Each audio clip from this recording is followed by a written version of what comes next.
أعوذ بالله من الشيطان الرجيم. بسم الله الرحمن الرحيم. إنكم وما تعبدون من دون الله حصب جهنم أنتم لها واردون. لو كان هؤلاء آلهة ما وردوها وكل فيها خالدون. لهم فيها زفير وهم فيها لا يسمعون. അസ്സലാമു അലൈക്കും വറഹ്മത്തുള്ളാഹി വബറകാതുഹു. ഖുർആൻ പദം 1054 ദിവസത്തിലേക്ക് എല്ലാവരെയും ഹാർദമായി സ്വാഗതം ചെയ്യുന്നു. സൂറത്തുൽ അംബിയയിലെ 98 മുതൽ 100 വരെയുള്ള ആയത്തുകളാണ് ഇന്ന് പഠന വിധേയമാക്കുന്നത്. ക്ലാസ് ആരംഭിക്കുന്നതിനായി ആദരണീയനായ ഡോക്ടർ എ വിലായത്തുള്ള സാഹിബിനെ ക്ഷണിക്കുന്നു. السلام عليكم ورحمة الله وبركاته. أعوذ بالله من الشيطان الرجيم. بسم الله الرحمن الرحيم. إنكم وما تعبدون من دون الله حسب جهنم أنتم لها واردون. لو كان هؤلاء آلهة ما وردوها وكل فيها خالدون. لهم فيها زفير وهم فيها لا يسمعون. صدق الله العلي العظيم. സൂറത്തുൽ അംബിയയിലെ 98 മുതൽ 100 വരെയുള്ള ആയത്തുകളാണ് ഞാൻ നിങ്ങളെ കേൾപ്പിച്ചിട്ടുള്ളത്. ഇന്നലെയും മിനിയാന്നുമൊക്കെ ആയിട്ട് നമ്മൾ പഠിച്ചു വരുന്ന സൂറത്തുൽ അംബിയയിലെ ഭാഗം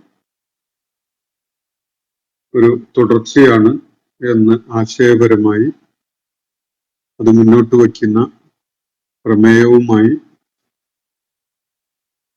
പരസ്പരം ബന്ധപ്പെട്ടുള്ള കാര്യങ്ങളാണ് എന്ന് നിരീക്ഷിച്ചാൽ കാണാൻ സാധിക്കും. പ്രവാചകന്മാരുടെ കാര്യങ്ങൾ പരാമർശിച്ചതിന് ശേഷം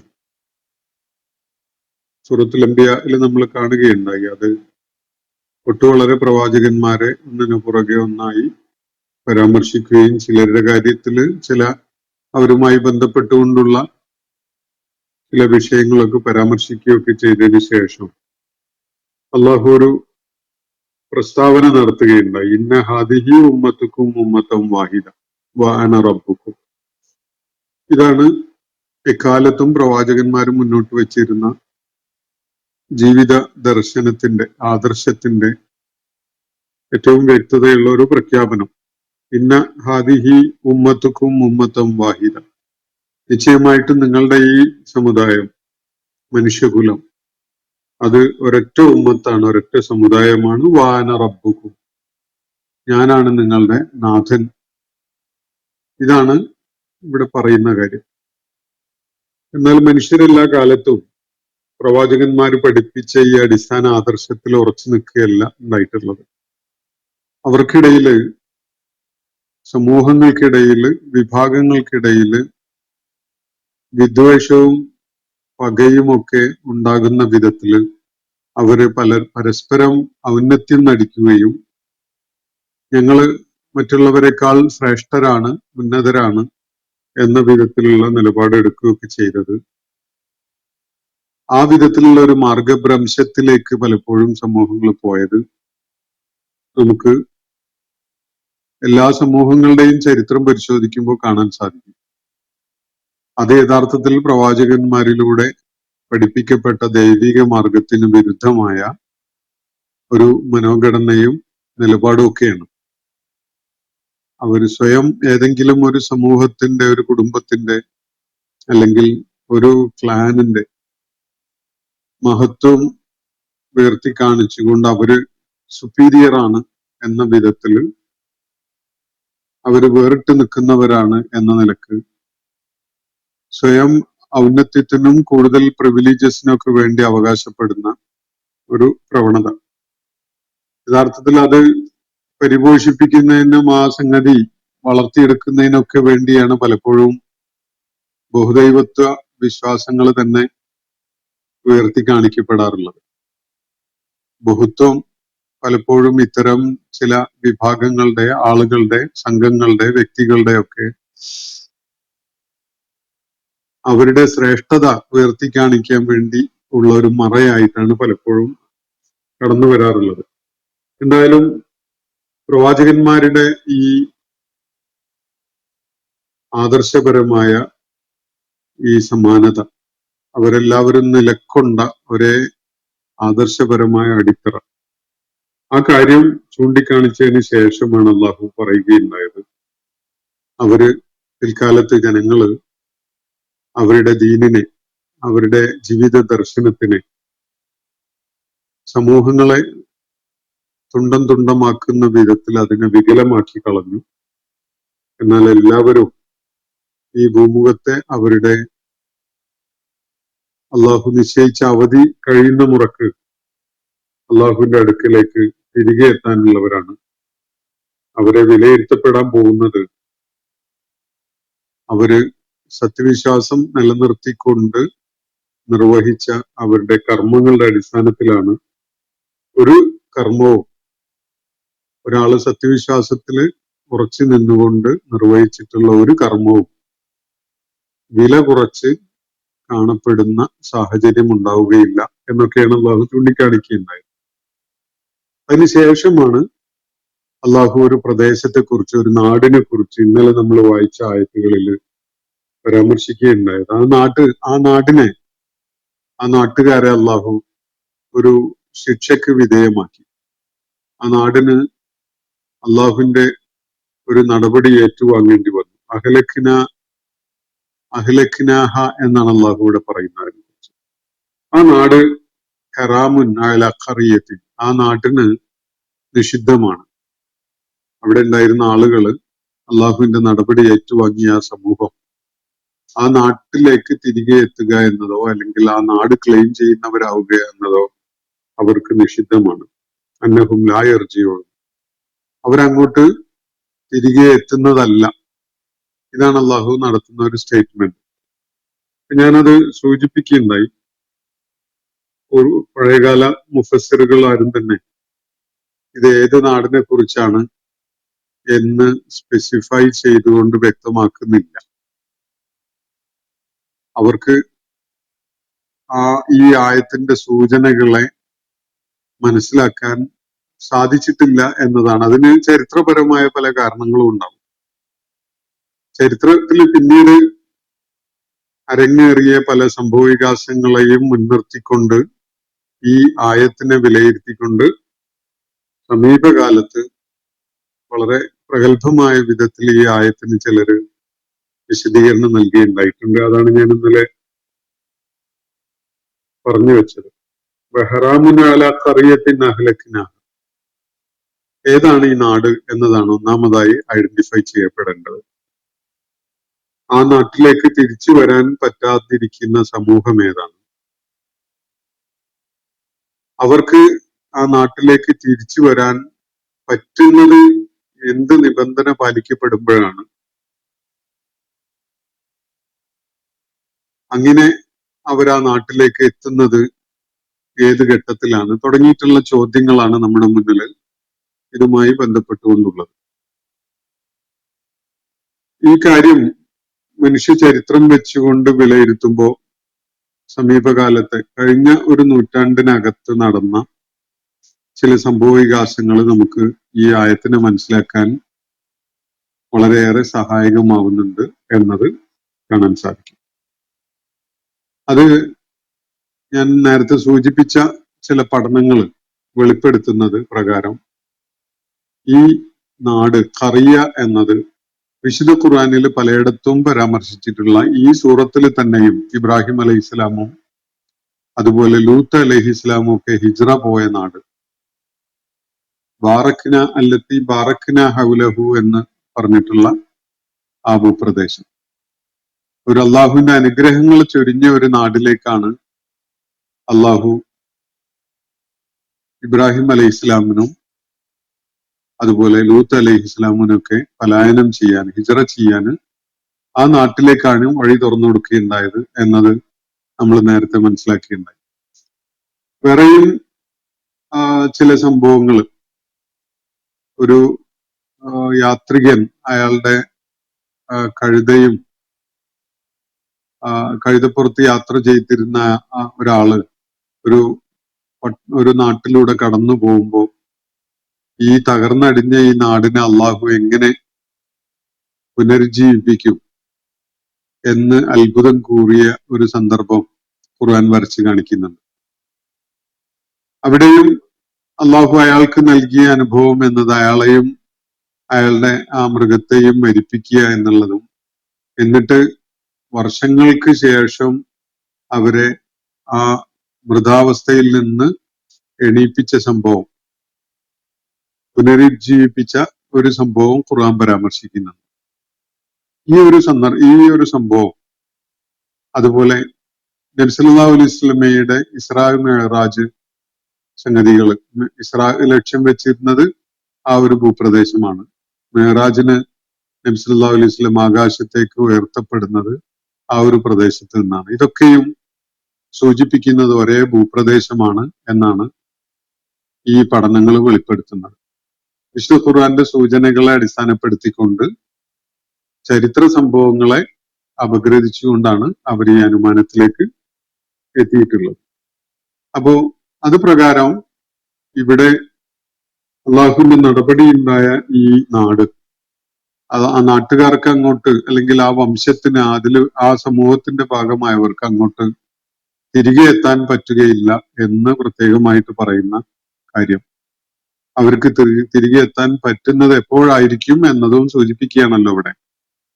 അപ്പോൾ ഇത് അർളുൽ മുഖദ്ദസയെ പരാമർശിച്ചുകൊണ്ടുള്ള സംഗതിയാണ്. ഈ ഖറിയത്ത് നേരത്തെ ഞാൻ പരാമർശിച്ച ഒന്ന് രണ്ട് ഖുർആൻ വിവരിക്കുന്ന സംഭവങ്ങളുമായി ബന്ധപ്പെട്ടുകൊണ്ടുള്ള ഖറിയയും, അതുപോലെ അള്ളാഹു പ്രത്യേകമായ അനുഗ്രഹങ്ങൾ ചൊരിഞ്ഞ ഒരു ഭൂപ്രദേശം എന്ന് പറഞ്ഞുകൊണ്ട് പലയിടത്തും ഖുർആൻ പരാമർശിക്കുന്ന ഇടങ്ങളും, ഇതൊക്കെ തന്നെ ഒരൊറ്റ ഭൂപ്രദേശത്തെയാണ് സൂചിപ്പിക്കുന്നത് എന്നതാണ് ഈ പഠനത്തിന്റെ വെളിപ്പെടുത്തൽ.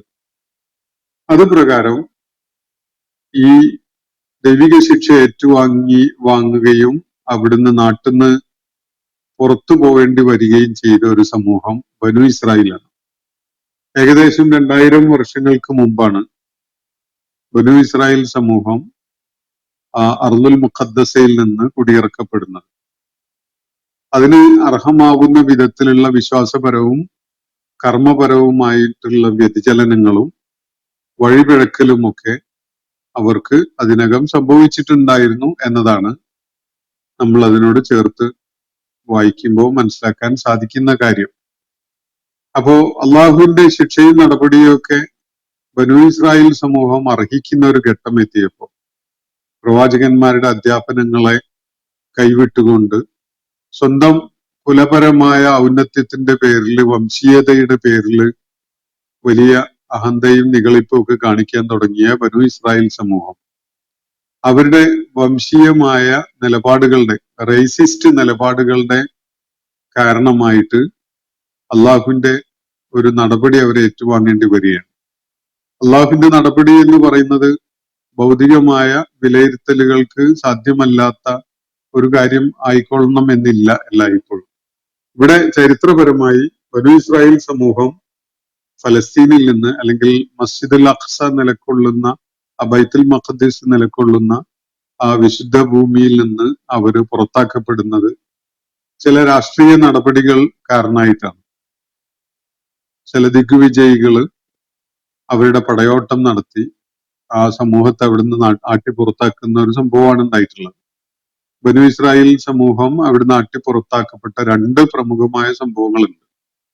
അതിലൊന്നാണ് നെബുക്കദ്നെസറിന്റെ കാലത്ത് ഉണ്ടായിട്ടുള്ള ജെറുസലേം പ്രദേശം ആക്രമിക്കപ്പെടുന്നതും അദ്ദേഹത്തിന്റെ സൈന്യം അവിടുന്ന് ബനു ഇസ്രായേൽ സമൂഹത്തിൽപ്പെട്ട ആളുകളെ അവരുടെ വാസസ്ഥലങ്ങളിൽ നിന്ന് ആട്ടി പുറത്താക്കുകയൊക്കെ ചെയ്യുന്ന സംഭവം.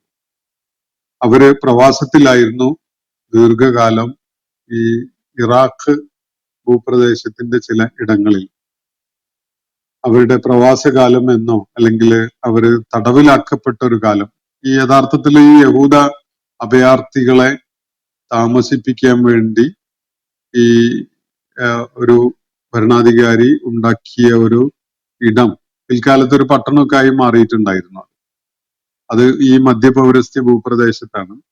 അവര് ദീർഘകാലം അവിടെ തടവറയിലാക്കപ്പെട്ട വിധത്തില് അവരുടെ ജന്മനാട് നാട്ടിലേക്ക് തിരിച്ചു പോകാൻ പറ്റാത്ത വിധത്തിൽ അവര് അവിടെ തടയപ്പെടുകയാണ് ഉണ്ടാകുന്നത്. പിന്നീട് അവർ വീണ്ടും ലോകത്തിന്റെ പല ഭാഗങ്ങളിലേക്കുമായി വ്യാപിക്കാൻ കാരണമാകുന്ന വിധത്തില് പലയിടത്തേക്കും സ്കാറ്റേർഡ് ആയി പോകുന്ന സംഭവങ്ങൾ അതിനെ തുടർന്നുണ്ടാവുന്നുണ്ട്. ഈ സംഭവങ്ങളുടെയൊക്കെ ഒരു ആ കാലമൊക്കെ പിന്നിട്ടതിന് ശേഷം ഒരു 10-70 വർഷങ്ങൾക്ക് മുമ്പ് 1948 ഈ ബനു ഇസ്രായേൽ സമൂഹത്തിൽപ്പെട്ട യഹൂദ വിഭാഗങ്ങള് ഈ ഭൂപ്രദേശം വീണ്ടും കൈയടക്കുന്നത് എന്നത് നമുക്കറിയാവുന്ന ഒരു ചരിത്രമാണ്. അതിന്റെ പിന്നില് വളരെ ഓർഗനൈസ്ഡ് ആയിട്ടുള്ള ഒരു പ്രസ്ഥാനം തന്നെ പ്രവർത്തിക്കുകയുണ്ടായി. സയണിസം എന്നാണ് അത് അറിയപ്പെടുന്നത്. 1887 മറ്റോ ആണ് അതിന്റെ രൂപീകരണം ഉണ്ടാവുന്നത്. അത് കഴിഞ്ഞ് ഒരു ഏകദേശം ഒരു 70 വർഷങ്ങളൊക്കെ പിന്നിടുന്നതോടുകൂടി 1948 ഈ സയണിസത്തിന്റെ ആസൂത്രണ ഫലമായിട്ട് യൂറോപ്യൻ ശക്തികളുടെ പിന്തുണയോടുകൂടി ആ ഭൂപ്രദേശം അവര് കൈയടക്കുന്നതും ഇപ്പോ നമ്മൾ കണ്ടുകൊണ്ടിരിക്കുന്ന ഈ പോരാട്ടങ്ങൾക്കൊക്കെ കാരണമാകുന്ന വിധത്തിലുള്ള രാഷ്ട്രീയ സാഹചര്യം ഒരുങ്ങി വരുന്നതും ഒക്കെ.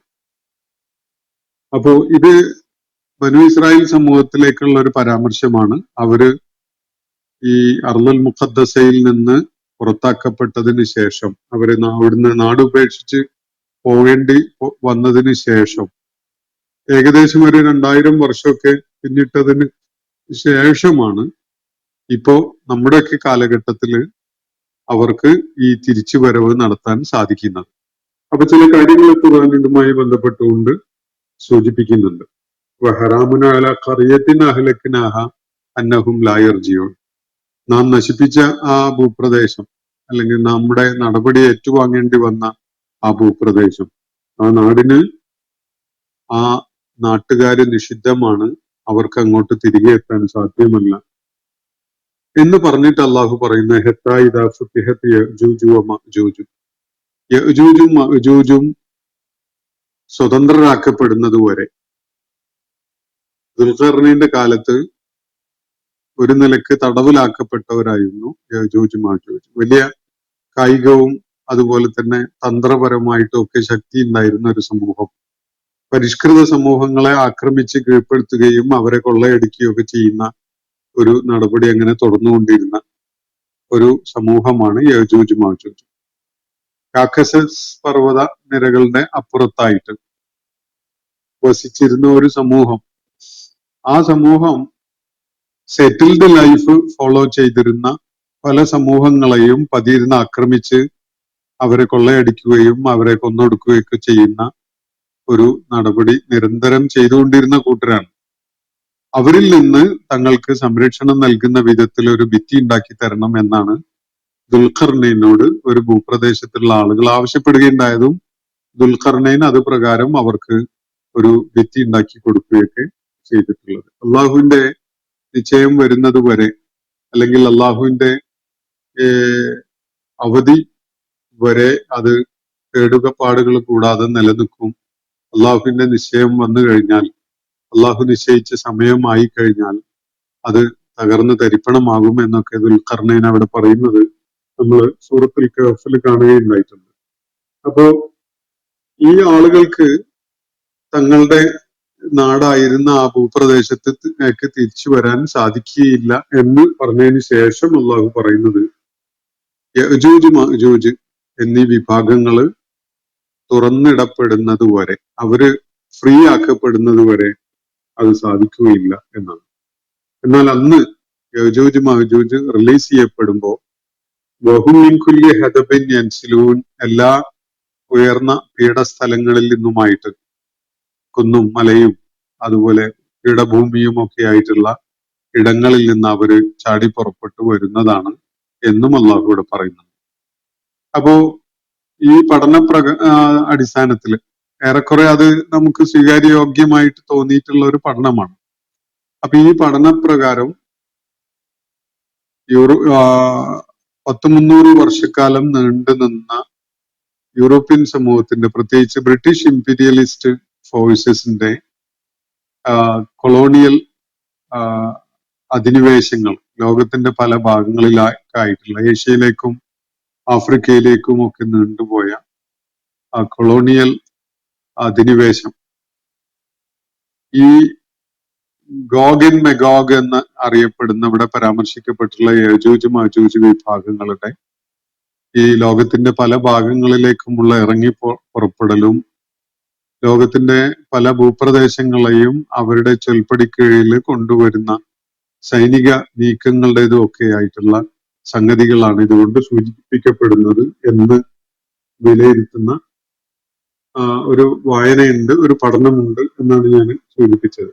അപ്പോ അങ്ങനെ അവര് ഗോഗ് ആൻഡ് മെഗോഗ് അവര് തളച്ചിടപ്പെട്ട ആ അവസ്ഥയിൽ നിന്ന് റിലീസ്ഡായി പലയിടങ്ങളിലേക്കുമായിട്ട് അവർക്ക് ചാടി പുറപ്പെട്ട് ഇറങ്ങി വരാനൊക്കെ പറ്റിയ ഒരവസ്ഥ സംജാതമായത് നമുക്കറിയുന്ന ഒരു ചരിത്രഘട്ടത്തിലാണ്. ഈ വിഭാഗം ഏതാണ് എന്ന് ഐഡന്റിഫൈ ചെയ്യുന്നത് നമുക്ക് സ്വീകാര്യമായിട്ട് തോന്നുന്നുവെങ്കിൽ ആ കൊക്കേഷ്യൻ റേസ് ലോകത്ത് ഇംഗ്ലണ്ടിൽ വസിച്ചു. ഇംഗ്ലണ്ടിൽ നിന്ന് പലയിടത്തേക്കായിട്ട് അവര് അവരുടെ അധിനിവേശ ശ്രമങ്ങളുടെയൊക്കെ ഭാഗമായിട്ട് പലയിടത്തേക്കും പോയി. ഓസ്ട്രേലിയയിൽ പോയി, അതുപോലെ അമേരിക്കയിൽ അവര് ആ നാട് അവരുടേതാക്കി മാറ്റി. അതുപോലെ ആഫ്രിക്കൻ പ്രദേശങ്ങളിലേക്കും ഏഷ്യയിലേക്കും ഒക്കെ അവരുടെ കോളനി വാഴ്ച താല്പര്യങ്ങളുമായി അവർ പോയി. ദീർഘകാലം അവിടങ്ങളിലൊക്കെ വലിയ വിനാശം വിതറിക്കൊണ്ട് അവരുടെ ഒരു ദീർഘമായൊരു കാലം അവരുടെ നിയന്ത്രണത്തിൽ കാര്യങ്ങൾ കൊണ്ടുവരികയൊക്കെ ചെയ്യും. ഇതിന്റെ ഒരു പരിസമാപ്തി എന്ന നിലക്ക് വേണമെങ്കിൽ നമുക്ക് കാണാൻ കഴിയും. രണ്ടാം ലോക യുദ്ധത്തിന്റെ അത് അവസാനിക്കുന്നതോടു കൂടിയാണല്ലോ യഥാർത്ഥത്തില് ഇസ്രായേൽ രൂപീകരണത്തിനുള്ള ഒരു സാഹചര്യം ഒരുങ്ങുന്നത്. യുണൈറ്റഡ് നാഷൻസിന്റെ ഫോർമേഷനും അതുപോലെ ഇസ്രായേലിന്റെ രൂപീകരണം ഒക്കെ ഉണ്ടാവുന്നത് ഈ രണ്ടാം ലോക യുദ്ധത്തിന്റെ അന്ത്യം സംഭവിക്കുന്നതോടുകൂടിയാണ്. അപ്പോൾ രണ്ടാം ലോക യുദ്ധത്തിന് നേതൃത്വം കൊടുത്തവരും അതിൽ വിജയിച്ച് മുന്നേറിയവരും പ്രത്യക്ഷത്തില് ജർമ്മനിയെയും സഹകാരികളെയൊക്കെ പരാജയപ്പെടുത്തിക്കൊണ്ട് വിജയിച്ചു എന്ന് വരുത്താൻ കഴിഞ്ഞിട്ടുള്ള യൂറോപ്യൻ ശക്തികൾ. ഈ ശക്തികളൊക്കെയാണ് ഈ ഗോഗ് ആൻഡ് മെഗോഗിനെ പ്രതിനിധാനം ചെയ്യുന്ന ഈ കാലഘട്ടത്തിലെ ആളുകൾ എന്ന് ഈ വായനയുടെ അടിസ്ഥാനത്തിൽ മനസ്സിലാക്കാൻ പറ്റും.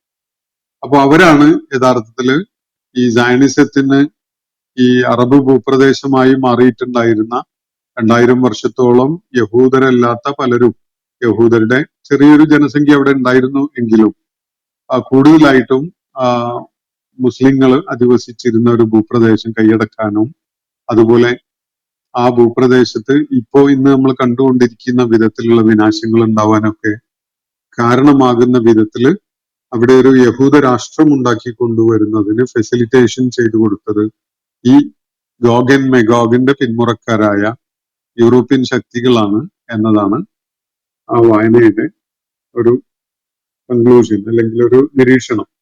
എന്നാലും ഈ ഒരു കാര്യമാണ് അള്ളാഹു ഇവിടെ സൂചിപ്പിക്കുന്നത് എന്നതാണ് ഈ ആയത്തുമായി ബന്ധപ്പെട്ടുകൊണ്ടുള്ള ഒരു സ്പെസിഫിക് ആയിട്ടുള്ള വായന. നേരത്തെ ഞാൻ സൂചിപ്പിക്കുകയുണ്ടായി ഹറാമുനാല ഖറിയത്തിൻ എന്ന തുടങ്ങുന്ന ആയത്തിലെ ആ ഖറിയത്ത് ഏതാണ്, ആ സമൂഹം ഏതാണ്, അവര് ഏത് കാലഘട്ടത്തിലാണ് പുറത്താക്കപ്പെടുന്നത്, അവർക്ക് അങ്ങോട്ട് തിരികെ വരാൻ സാഹചര്യം ഒരുക്കിയ ഈ ഗോഗ് ആൻഡ് മെഗോഗ് ആരാണ്, അതുപോലെ എപ്പോഴാണ് അവർക്ക് അത് സാധിച്ചിട്ടുള്ളത് തുടങ്ങിയിട്ടുള്ള കാര്യങ്ങളൊന്നും തന്നെ ഒരു കൃത്യതയുള്ള വിധത്തിൽ വിശദീകരിക്കാൻ നേരത്തെ മുഫസ്സിറുകൾക്ക് സാധിച്ചിട്ടുണ്ടായിരുന്നില്ല. ഇപ്പോ ഷെയ്ഖ് ഇമ്രാൻ ഹുസൈനെ പോലെയുള്ള ഇത്തരം ആയാത്തുകൾക്ക് വളരെ കൃത്യതയോടുകൂടിയുള്ള ഒരു വിശദീകരണം നൽകുന്ന ഖുർആൻ പണ്ഡിതന്മാരുടെ നിരീക്ഷണം ശരിയാവാൻ വലിയ സാധ്യതയുണ്ട്. ഞാനത് ആണ് എന്ന് കൃത്യമായിട്ട് പറയുകയല്ല. ആ വായന വളരെ പ്രസക്തമായതായിട്ടാണ് എനിക്ക് അനുഭവപ്പെട്ടിട്ടുള്ളത്.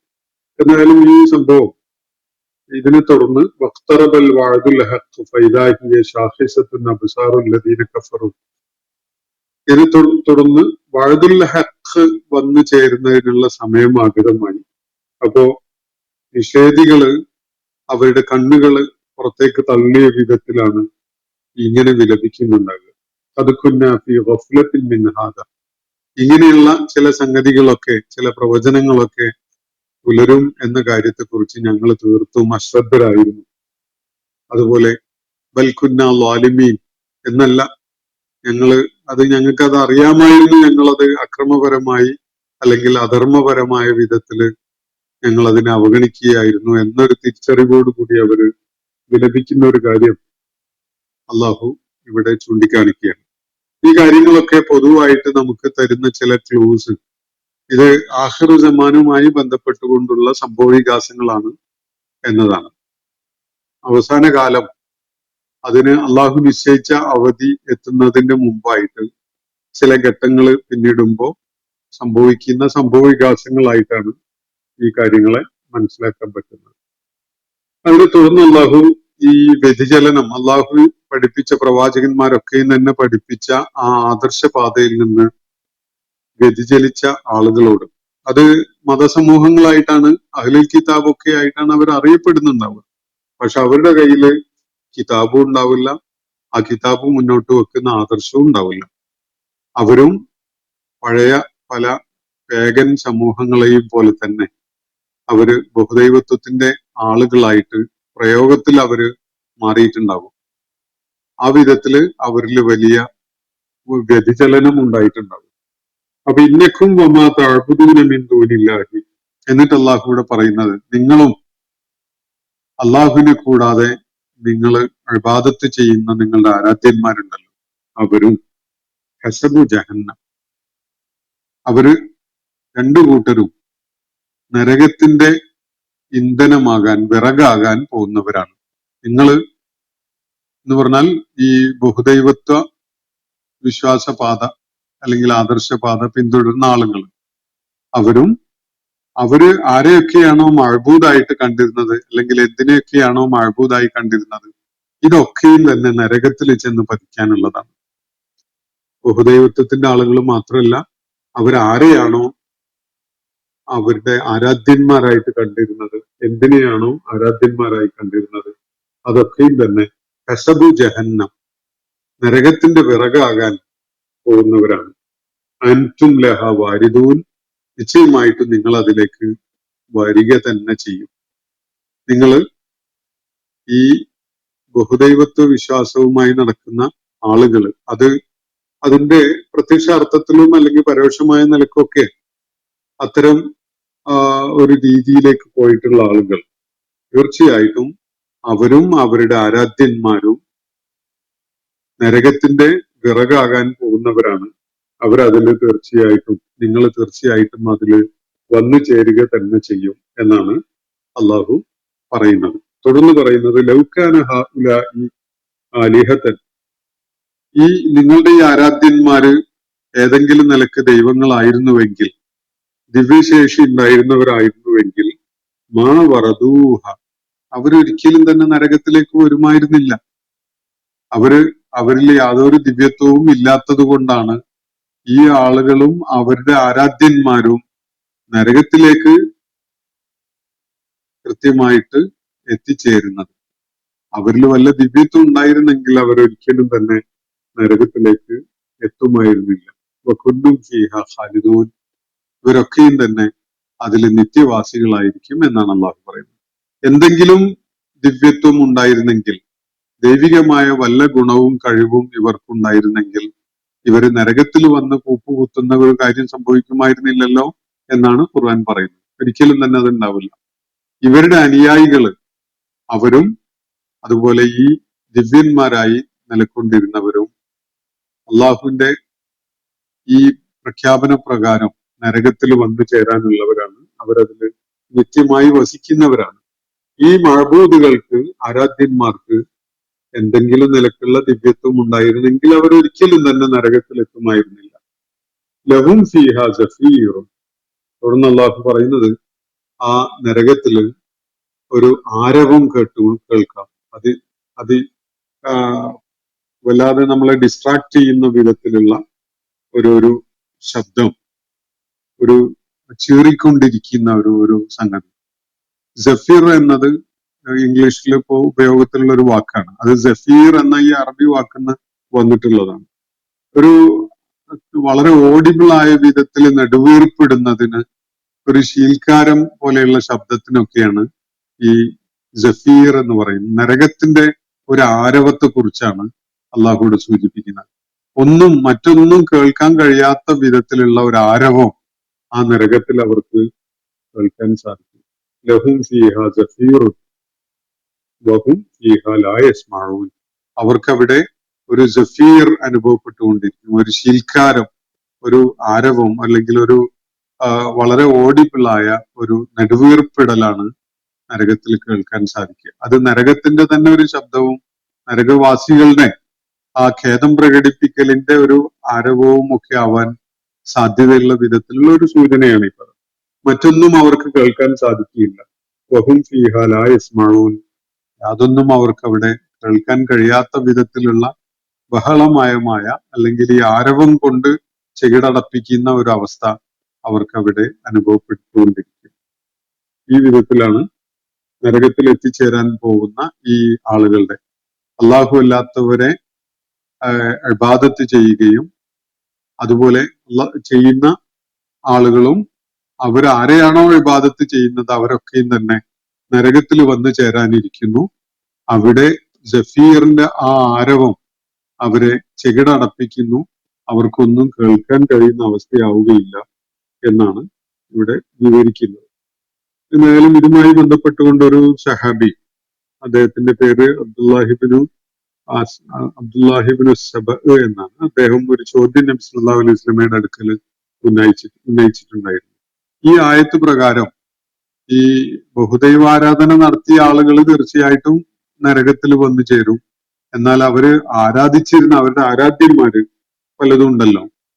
ഇവരിൽ ഈസ അലൈഹി ഇസ്ലാമിനെ ഈസ അലൈഹി ഇസ്ലാം അങ്ങനെ ആരാധിക്കപ്പെട്ടിട്ടുണ്ട്, ഉസൈർ ആരാധിക്കപ്പെട്ടിട്ടുണ്ട്, മലക്കുകൾ ആരാധിക്കപ്പെട്ടിട്ടുണ്ട്. അവരൊക്കെയും നരകത്തിലെത്തും ഇങ്ങനെയാണെങ്കിൽ എന്നാണ് ഒരു ചോദ്യം ഉന്നയിച്ചത്.